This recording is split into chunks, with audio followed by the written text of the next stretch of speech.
Hello and welcome to yet another book reviews. I think this is 5, right? Yeah, 5. So yeah. Anyway, doing this late at night again because I don't know, it's peaceful at night, but that means I am also tired. So if this is rambling,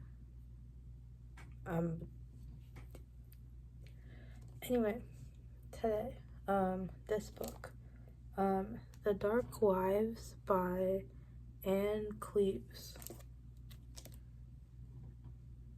Yeah. Before I started reading this, I didn't know it was part of a series, but I have come to realize, even though it's part of a series, it's not like each book is its own case. So, yeah. Yeah, anyway. This book, what did I rate it? It was, I think, 3. Yeah, 3. Dang. I only read one book last month. One. Anyway, basically, this book was about this lady. Well, her name is Vera Stanhope, and they're in UK somewhere. I forgot where.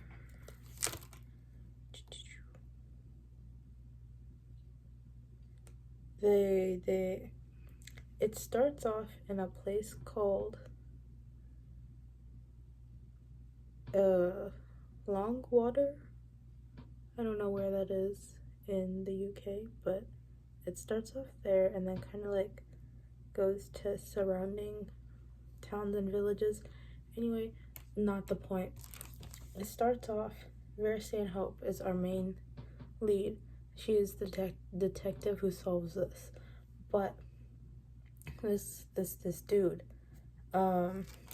Josh works at this house for troubled teens, and he's dead. He gets found dead in the morning. And they think this girl called Chloe Spence killed him. So police get called in, and Vera is the detective that takes up the case, and she takes it up and she's like, I don't think Chloe actually did this. So she goes searching for Chloe, except Chloe has disappeared from this house. And basically it follows the detective, Vera, trying to find Chloe and like uncovering clues and stuff and whatever. And this book was a total of, I think, near 400 pages. 372. And so dude is dead. The page count comes into play later, but Josh is dead, Chloe missing, in the middle is our detective. And so then she goes looking and she goes to talk to Chloe's mother and like the school that Chloe goes to, because it's like some sort of prestigious school or something. And the school is like, yeah, you know, she was great student, straight A's, really bright, but something happened at home, like her mom, parents divorced, dad goes overseas and doesn't really keep contact. Mom has bipolar disorder, or yeah, I think it's bipolar. And she at one point becomes overcome with that, so she goes to some health hospital institution for treatment, something, and that leaves Chloe in this troubled house for teens. So Vera goes to talk to the grandparents, her paternal grandparents, so on her dad's side, they didn't get along well. She goes to interview the mom, the other students that were in this troubled teen house. Obviously, Josh's parents, students in the college that he goes to, whatever, she goes, interviews these people. One of her co-workers, Joe, and Rosie are also working with her. So yeah, basically they go around and they're interviewing people and they start to uncover stuff. And at one point they think one of the other kids in this house does it. Like he was a drug addict, drug peddler, something, history of violence, criminal activities. They think he did it, but then they're like, what's the motive and all that? And they're finding stuff. And then, lo and behold, some plot twist or plot point. So Chloe and these two other girls back in like primary, secondary school, something, were like best friends, but one of them moved away, and then the parents of the other told her not to be friends with Chloe anymore because they wanted her to focus on her studies or something because Chloe was, I don't know. And then Vera went to interview the mom, and the mom is like, oh yeah, I don't know anything because the daughter hasn't kept in touch. But then later she comes back and she's like, oh yeah, actually she has kept in touch. I do know something, whereabouts of Chloe. So they're like, okay, great, fantastic. So she goes and talks to like the daughter. And the daughter tells us like, oh yeah, we kept in touch. We communicated via like notes at the library. So Vera goes to the library, and the library is in the town that Chloe's grandparents live in or lived in for many years. That's also where Vera lives, and like this town is like important. It plays a major part because like the majority of the investigation takes place there because they think Chloe went to this like structure thing that, so there's this plot of land that like bordered this town that like her grandfather owned for a while, but then he like sold it off because his wife wanted to move elsewhere, like a couple towns over.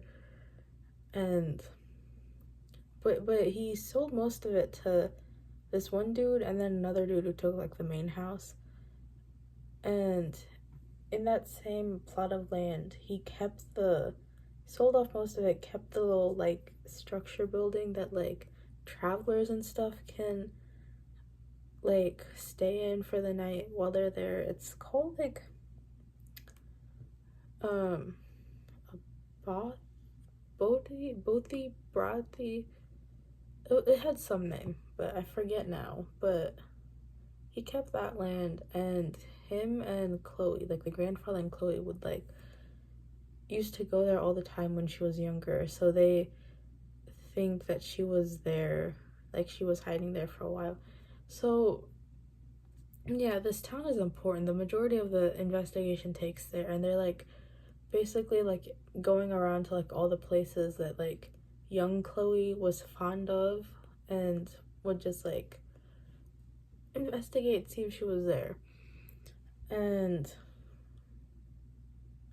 so then she goes to the library that like the friend of Chloe said that they were at, and they were like, yeah, she's been here many times, she's in the recent days. And she's like, great, so I'm gonna be here and see if she shows up. And she doesn't show up, or like she does and she gets spooked or something. And yeah, so they keep interviewing people, keep talking to people, keep getting more clues and stuff. And then the plot twist, or like another plot point, is that when they went up to this lean-to building traveler's hut thing. The kid that they thought did murder Josh ends up dead there. Like, he's dead in this building. I forgot this kid's name. It's like Burke, Josh, John, some name. But this drug addict peddler dude that was in the troubled house with Chloe, he ends up found dead. They say he OD'd, but they need people to come in for that. So then this is like another clue of like to set up camp in this town and major stuff. And they're talking to Josh's parents, like the dead dude and all this other stuff. They're trying to get clues, interviewing people. And then another point comes out that Josh and his dad used to come hiking there in this area all the time, so he's familiar with the area. And they keep digging up clues and whatever, like connecting all these like seemingly random people that they thought were just like related because of like a family member was involved in the case, or like they were like the school headmaster that like you wouldn't think was involved, but stuff kept coming up that like involved them like further. And yeah, so then they're like, okay, great, so then who could it be? And they're like looking into like the director of the troubled teenage house, like all these like different people. They're like, oh, like this dude, that dude, like they got the director dude had like relations with the already married lady that was like a worker there. um yeah, and they were like, oh, you know, like this company somehow is involved in this. So then they like try to look into that, and this company like Sea Haven View something is like the company that does like is all these like teenage homes. And anyway, the whole point was like, oh yeah, these teenage homes don't get enough funding or workers or anything. And then they go to like this hotel that they think Chloe is staying at, and they think she's there because like one time they went on a field trip there a couple years ago or something, and they're like she would definitely go there because she's very outdoorsy. And they go, Rosie and Joe, yeah, the two like co-workers of Vera on this case, they go tramping there, and it's like, oh yay, they find it, and they like go off shooting. And then Vera's like, okay, great, so now we have to go back. And they go back and they like find some other dude and they get her. And then this is all why like they have like the rest of the town camped out with like police people and like blockages and all this stuff. And they're like, okay, great. And then apparently Vera somehow, while interviewing all these people, was like, I have a theory. But she doesn't tell anyone this theory. And Joe gets mad at her for not telling them anything because he's like, listen, Rosie is her name. Yeah, Rosie is a newcomer, so she doesn't know. But Hannah, or whatever her name was, died in the previous case because you didn't tell us anything, so you should tell us stuff so we don't go headfirst in something we shouldn't. And Vera, this entire book is like, yeah, I'm gonna change. I'm gonna go tell people what I'm thinking. And so she does not. And Joe and Rosie get annoyed because both of them are like, we're supposed to know. Like, we need something to work off of. But anyway, this is like when I was saying like the previous books had individual case per book, but I guess they bring in some stuff. But that was kind of like throwing me off. And then that was not important, but yeah. And then Vera's like, I got a theory. And this theory we don't know until the very end, because at this point Vera comes into and says, listen, Chloe is obviously here. The people that I think are doing this are also here. So what we're gonna do is we're gonna let these bad people go looking for Chloe in this Halloween-esque witch hunt game thing that this town does annually with like this children. And then we're gonna follow Chloe and catch our bad guys. What are they called? Enemies, whatever. This is gonna be a long video. Anyway, so nobody thinks this is a good idea, but it happens anyway. This is like towards like basically the end of the book. And they go in, they're like looking for Chloe, looking for this kids, whatever, and they locate Chloe. And then they locate the two men, or like what they're assuming are men, that are going after Chloe. So then they follow her, they go up the hill, they go down the hill, and then Chloe goes shooting off towards the town. And this is great because this is like the witch hunt, whatever, the witch has been found. So everyone's going towards the village, and Chloe goes sprinting, and she ends up next to Vera, and the Vera's like, great, we know where she is.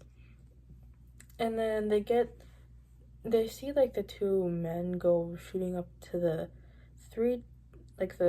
these three Stonehenge types, stones stuck in the ground. They go running up there, and so then they're like, okay, great, we know where they're going. So they go running up there too, and they like creep around the back. They hear like the two people talking, and one is like this dude talking, and he's like, no, I want to turn myself in, I can't live with this any longer, like the guilt, it's eating me up. And so then they're like, okay, great. But the other person, who they thought was another guy, starts talking, and it's a woman's voice. So they're like, who is this? And she's like, no, you can't do that, like it's gonna ruin the whole plan, like this is what we're rooting for, this is what we're like the whole time, this is what we're doing, like this is what we need to happen. And he's like, no, I'm gonna turn myself in. And then this time Rosie goes shooting in, like running in, and she's like, stop, police, we're here to arrest you. And they scuffle, and yeah, anyway, handcuffed, walk down. And then Vera like starts explaining what her theory was and why she was like so spot on with who she thought it was. And she's like, yeah, like, here's a real kicker out of this. The guy was Josh's dad. I know it doesn't hit right now because that makes sense because I left out like half the details, but the entire time Josh's dad was like, no, like I don't know, like I've never been there, I don't know anything, I didn't even know my kid was like working at this like troubled teen house, like I didn't know none of it. And the entire time he was working for the company that oversaw these troubled teen houses. Also, this is shady business, like money laundering, overseas stuff, money tampering, like none of this like was illegal or like borderline like legal. It was crazy, apparently. That's what they said.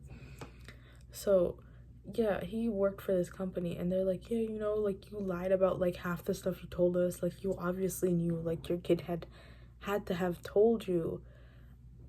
And then the other person was the headmistress of this school that Chloe went to, because apparently the lady was like, yeah, like if I like make this school, it's gonna benefit from troubled teens because we take in troubled teens, like that's our whole premise, that like we help the community.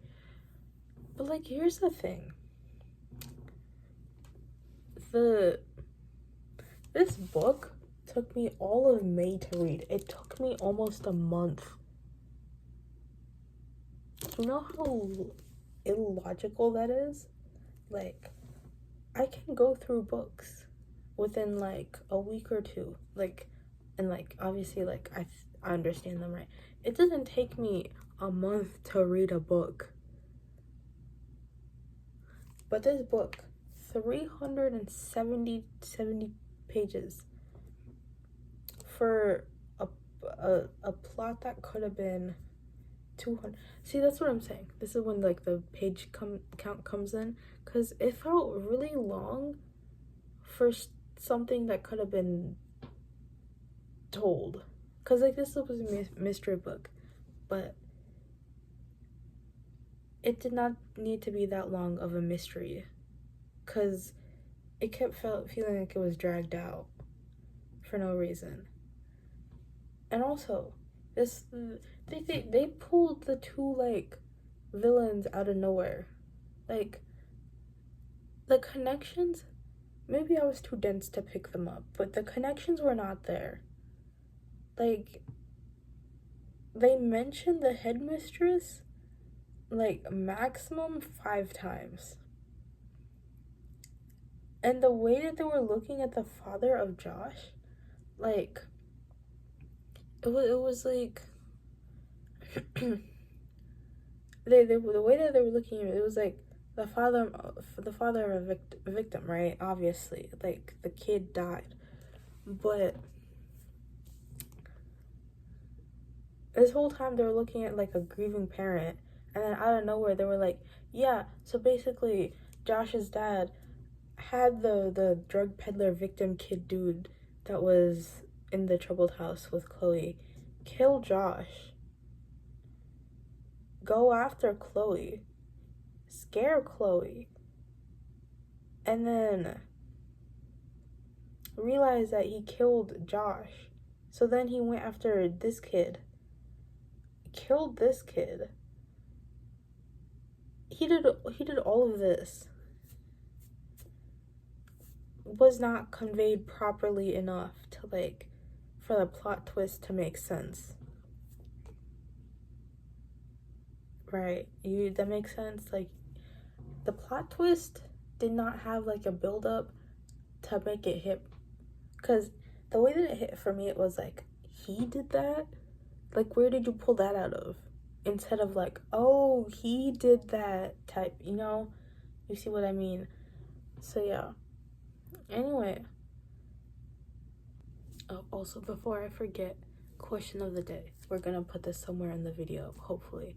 But which emoji do you use the most? And why that emoji specifically?